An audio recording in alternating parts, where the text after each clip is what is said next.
Well, a huge challenge for India as it takes on England in the second test match at Chennai beginning tomorrow. India are down 1-0. They lost the first test match which was held at Chennai only. That test they lost hands down, and now remains to be seen how they fare well in the second test match. It's going to be a huge challenge for India. Their batsmen will come under pressure, and also their bowling, the spin duo, in fact, that will be something that will be tested in the second test match. Joining me, sports editor Rohit Mahajan.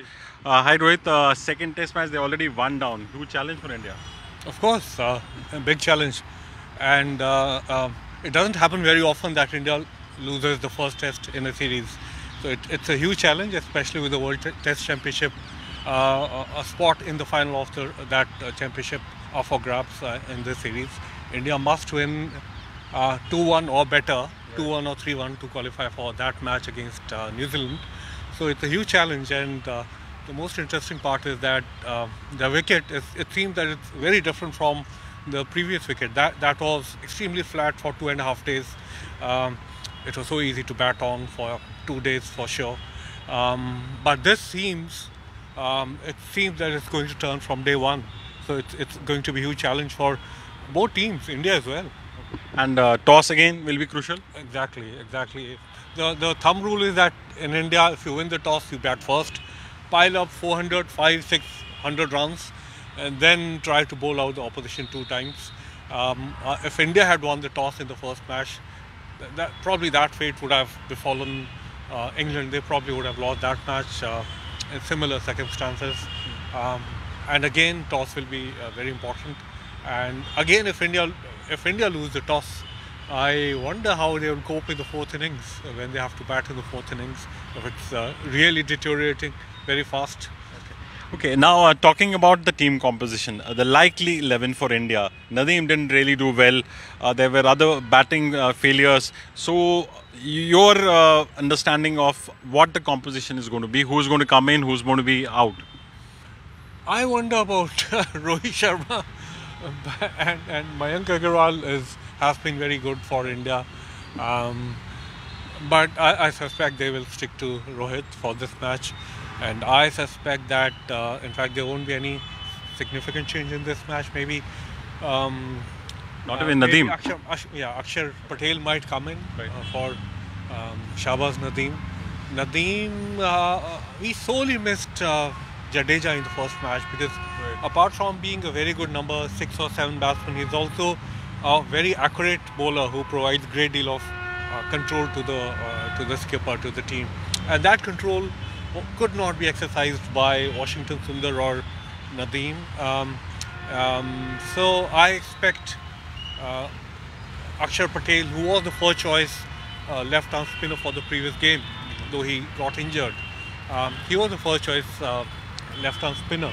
So I expect him to be in the 11, and that seems to be the one significant change that India will make. And what about Kuldeep Yadav? Is this going to be a toss-up between Kuldeep and Akshar, or Akshar is going to be a short entry into the 11? I'm not sure about Kuldeep. I don't know whether they will include 2 left-arm spinners. Right. But just to buck the trend and maybe just to surprise the opposition, who knows? They might include a Chinaman bowler, Kuldeep Yadav, because a Chinaman bowler or a wrist spinner has the ability to deceive the batsman without changing the action with a googly. But yes, that seems to be one change. Seems to be certain. Nadeem likely to sit out. Right. And talking about the batting, Indian batting, Cheteshwar Pujara, Gayle, Virat Kohli, all these batsmen will have to come out with a big score. I mean, they failed to do it in the first test match. Though Kohli got 80 odd, Shubman got a half century, but batsmen actually lacking, not being able to score a big ton. Yeah, you know what happened in that match was that India lost out with a few loose strokes in the first innings. That's right. Right from Rohit got a good ball, but Gill, Pujara got unlucky in the first innings. But Rahane played a loose stroke, Gill played a loose stroke, and there were some good catches as well. Right. So India lost out due to that first innings failure. Otherwise, they should have drawn the match at least winning that match after conceding a huge total would have been impossible. But they should have drawn the match.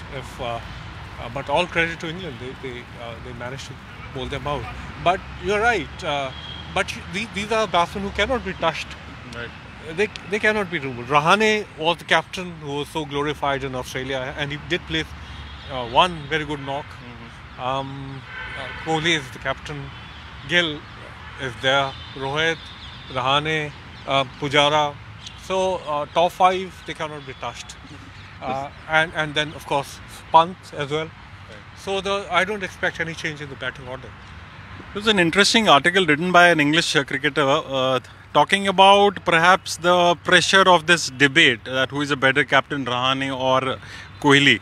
That was weighing on his mind of first test match.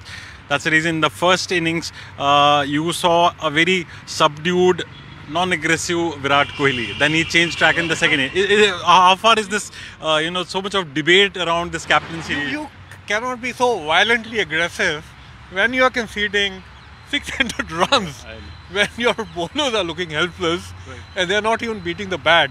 How can you look aggressive? You look like a fool if you do that. So, but I don't think Kohli personally would be affected by that debate.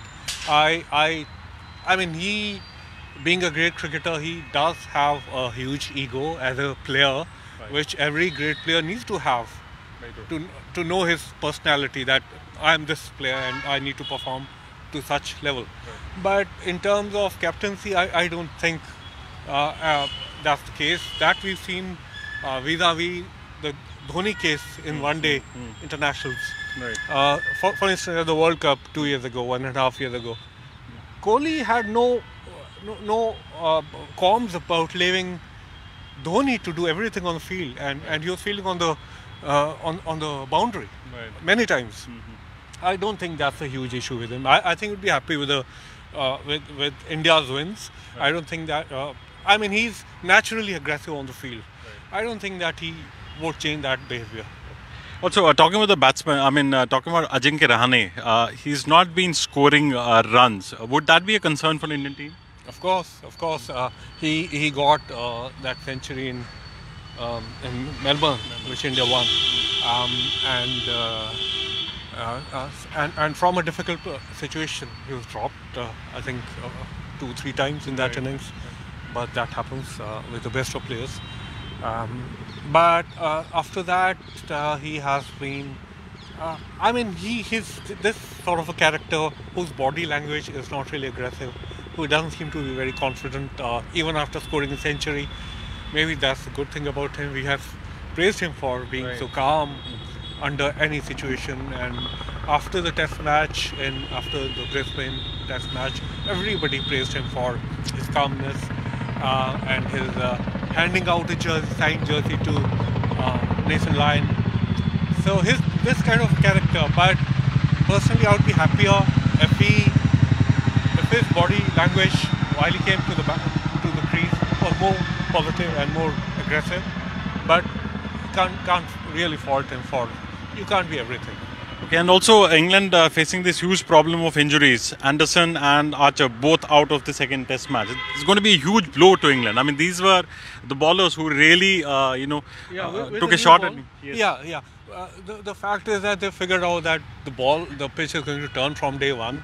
So I don't know how much role the fast bowlers would have in the match. Archer was injured, and they have decided to rest Anderson because of their rotational policy.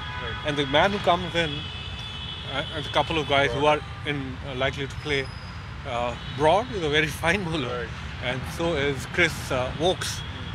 So, but again, as everyone has talked about the wicket that is likely to turn from day one, you really don't know how effective or how useful pace bowlers are going to be on this wicket. But then again, to drop Anderson after those couple of fantastic deliveries on day 5 of the first test, when he reverse swung the ball and got 3 wickets and changed the match basically. Pujara had been out before that. So, but that spell was a huge factor in India getting bowled out that day. So that's a brave decision to rest such a bowler. Then again, they are looking at the rest of the 2 or 3 matches to play, and maybe the rest of the year also. Their own English summer, their own season. And also the spinners. I think Bess is going to be rested. So who comes in place of Bess? I mean, Leach is going to play. Yeah, Leach will play. Yeah. Leach will play, and Moeen Ali comes Moeen in. Ali, So yeah. he also adds a very good element of batting, Right. batting strength to this middle order. Right. So that's a good change. And if you look at the records, Moeen has troubled India a lot over the last several years, both in India and England.